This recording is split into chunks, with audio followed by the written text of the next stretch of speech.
गुरु जैसे ही दृष्टिपात कराते हैं कि ये भी बाहरी वैभव जरूरी है, हाँ गुरु महाराज आपने कहा दिखाया, मैं इसको देख लेता हूँ, उसको ठीक कर लेते हैं। समाज की समरसता बनती है, समाज का यशगान होता है, प्रभु का पुण्य वैभव जितना बाहर दिखाते हैं उतना व्यक्ति का पुण्य वैभव बढ़ता है।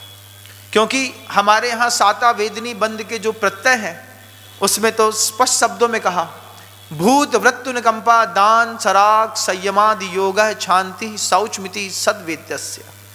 सरलता कहाँ पे? संसार में रह करके तो सरल हो नहीं सकते, सरल हो जाओगे तो संसार जीने नहीं देगा, लेकिन मंदिर पर आकर के सरल होता है। मंदिर पर आकर के कहता है कि मैं कुछ ऐसा धन का सदुपयोग करूं कि जिससे प्राणियों के ऊपर अनुकंपा होती रहे। थोड़ी बहुत अनुकंपा होती है, किसी को 4 दाने डाल देना, बड़ी अनुकंपा है कि उसकी कई पर्यायों को नष्ट करने वाली ऐसी कोई व्यवस्था सम्यक्त की बना देना। भगवान को देख करके खुद अंदर विश्वास हो, प्रभु तो इसको कहते हैं। उन्होंने झालर में घंटा भी बांधा तो डोरी लोहे की नहीं थी, वो भी सोने की जंजीर थी। सोने की जंजीर में सोने का घंटा नाद करता हुआ घन घन घन बज रहा, दूर तक उसकी आवाज जा रही। एते तेति त्वरितम ज्योतिर्वंतर दिवाओ कसा मर्मत भुजा। नंदीश्वर भक्ति में कहते हैं इंद्र खुद बाहर खड़ा होकर के इतना तेज घंटा बजाता है और घंटा बजा करके कहता है एते तेति त्वरितम त्वरितम एते तेति, तुरंत इधर आओ इधर आओ इधर आओ। क्यों? देवों की भी देव का महाअभिषेक होने के लिए जा रहा है।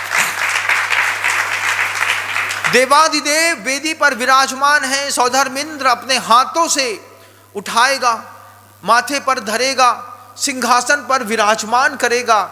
इंद्र स्वयं घंटा बजा के कहता है एते तेति त्वरितम ज्योतिर्व्यंतर दिवौ कसाम रमत भुजा। ज्योतिष देव, व्यंतर देव, भवनत्री के देव सब आते हैं, सब खड़े होकर के देखते हैं। इस तरीके से प्रभु का अभिषेक, ये बाहरी वैभव भी दिखाना जैन शासन की एक अभूतपूर्व प्रभावना करना है। मैं अभी तक इंदौर के 2 मंदिरों से प्रभावित था, क्योंकि जितना देखते हैं उतना ही तो प्रभाव पड़ता है। सबसे पहले जिन शासन तीर्थ देखा, उसके बाद सोनी जी की नसिया में भागचंद जी सोनी जी का अपूर्व वैभव देखा। तीसरे मंदिर ने कल दिल पर छाप छोड़ी, सिविल लाइंस का मंदिर देखा तो देखता रह गया। रथ बनाया, ऐसा अभूतपूर्व रथ बनाया, उसमें क्या लगाया महाराज न वो बताते हैं न कोई जान पाता है। बस देख करके अनुमान लगा सकता है, और अनुमान तो कुछ भी हो सकता है। अनुमान आप कुछ भी सोच सकते हैं, लेकिन वो रथ ऐसा, प्रभु जी की जिनेंद्र भगवान की प्रभावना, बीतराग की ऐसी प्रभावना हो कि लोग रथ में बैठे हुए भगवान को देखने से पहले रथ को देखते। इतना महंगा रथ किसके लिए? जिसके लिए बनाया वो कितना महंगा होगा, उसने क्या चीज पाई होगी, क्या प्रभावना है। जो वीतरागता के मार्ग पर चल रहे उनके लिए सिंहासन बनाया।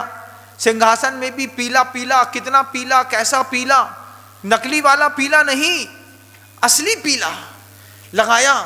क्या क्या दे सकते हैं हम गुरु को? गुरु के लिए हम और क्या कर सकते हैं?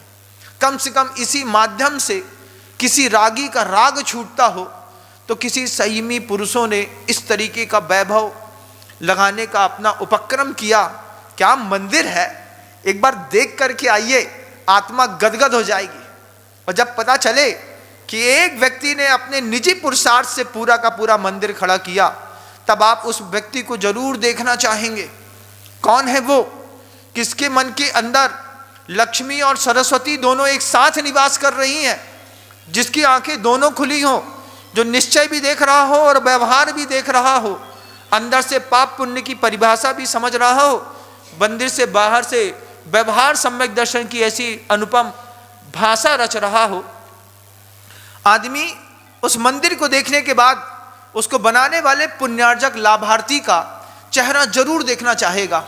किसके मन के अंदर वह निर्मल प्रज्ञा उत्पन्न हुई कि शरीर तो नश्वर है, जो धोवे तो मैली, लेकिन यहाँ पर अगर प्रभु जी के धन का धन के लिए प्रयोग कर लिया तो जीवन की सार्थकता है।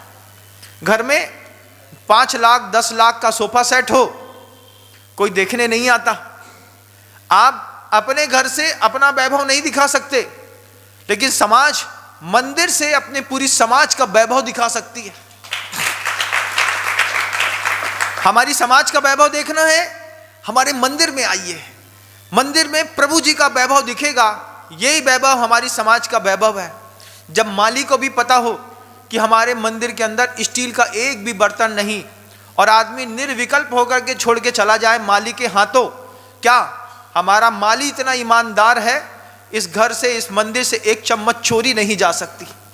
ये वैभव, ऐसे वैभव के साथ जिनालय जैनों ने इस धरती पर रचे। थोड़ी बहुत कमियां कभी भी लगी, तुरंत ठीक किया, गुरु ने बताए और तुम रास्ते पर आ जाओ। कितने सौभाग्य की बात है। हाँ गुरुदेव, जैसा आप कहते हैं वैसे ही। और फिर उसमें भी आदमी अपने सौभाग्य को परिवर्तित करता है। मेरा सौभाग्य लूट तो कोई भी लेगा, दूसरा दे देगा, मैं कब दूंगा, मैं किस पर्याय में ये पुण्य कमाऊंगा। एक बार कमलासन लगा दिया, एक बार लगाने का सौभाग्य मिल गया, एक बार लग गया। अब ऐसा तो है नहीं कि हर साल निकालेंगे नया पुण्यार्जक ढूंढेंगे। मैं कब सौभाग्य प्राप्त करूंगा, ऐसी भावना सम्यक दृष्टि के मन के अंदर होती है। जिसकी अंदर की आंख खुली होती है वो अपने आप ऐसी भावना करता है कि दुनिया भर के लोगों ने क्या अद्भुत अप्रतिम पुरुषार्थ किया, हम कुछ ना कर सके। वही निरमा साबुन में जिंदगी, हाय कुछ न कर सके, न पीर पर की हर सके। रात बात में गई, प्रात खात में गया, और हमारी जिंदगी से एक दिन निकल गया। पूरी जिंदगी ऐसे निकल जाएगी। रात बात में गई, रात में 11:30 12 1 1:30 बजे तक बतियाते रहो, प्रात खात में गया। सो के उठे नहीं कि दुनिया भर की चीज ला दे दो, और हमारी जिंदगी से एक दिन निकल गया। एक एक दिन करके सारा दिन निकलता चला गया। लेकिन बीच में उठते हैं। दुनिया में सब तो कन में पैदा नहीं होते ना, कुछ तो 2 आंख वाले भी होते हैं। सबकी दुर्घटना में एक आंख फूट जाए जरूरी नहीं। राजा युगवर्धन की आंख फूटी थी, एक आंख फूटी थी, उसके युग का वर्धन होता रहा, संसार उसका बड़ा होता रहा। हर पर्याय में एक नई कसक, एक नई लाभ और एक नया युद्ध वो झेलता रहा। लेकिन ऐसा युगवर्धन मत बनिए, आर्यवर्धन बनिए, गुणवर्धन बनिए, जिनवर्धन बनिए। ऐसे वर्धन बनिए जिसमें लगे कि पुण्य से प्राप्त हुई संपत्ति थी, पुण्य में लगा करके मैंने अपने पुण्य को शतगुणित कर लिया। जजनीन दोस्तों, अगर आपको मेरी वीडियो अच्छी लगती है तो प्लीज़ मेरे चैनल को लाइक शेयर सब्सक्राइब करिए और इसी तरह से अपना प्यार देते रहिए। धन्यवाद।